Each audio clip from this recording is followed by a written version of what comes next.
So, like, during humanity, it was necessary for, like, people to get rid of all the politics and rules that made them stay together and to make their own rules instead. We would rather make laws that go along with nature and the natural laws of God, but, like, with respect to the other people's opinions. So we will declare the causes that we want a divorce. We think these things are obvious, that everyone is equal, and they're, like, supplied by their, like, creator, and have certain rights that, like, you can't take away.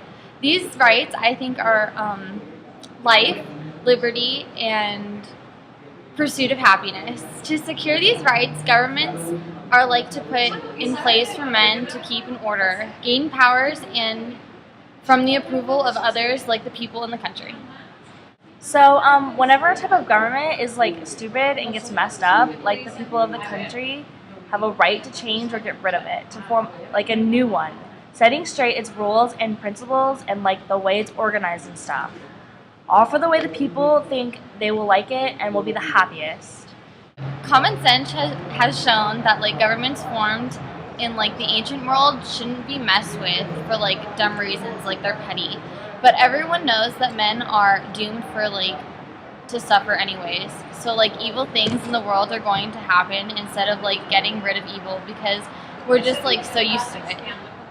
But when abuse and, like, forceful takeovers are happening, all after the same thing proves the plot to change them to be under absolute power.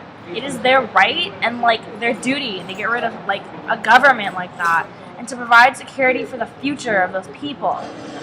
These colonies have suffered, like, so much, and now it's, like, super important that the restrictions are changed from the former system to, like, a newer one.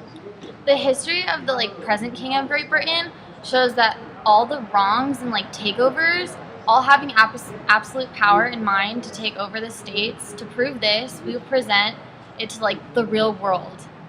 King George has refused to approve laws that are, like, good for all of us, like the public.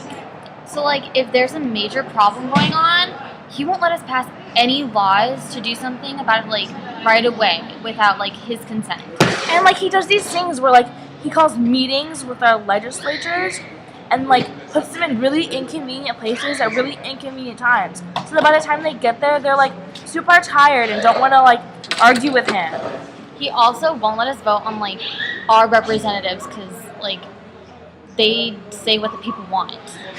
And, like, the worst thing is that he won't let anybody else be elected to rule when we want different rulers. It's not fair.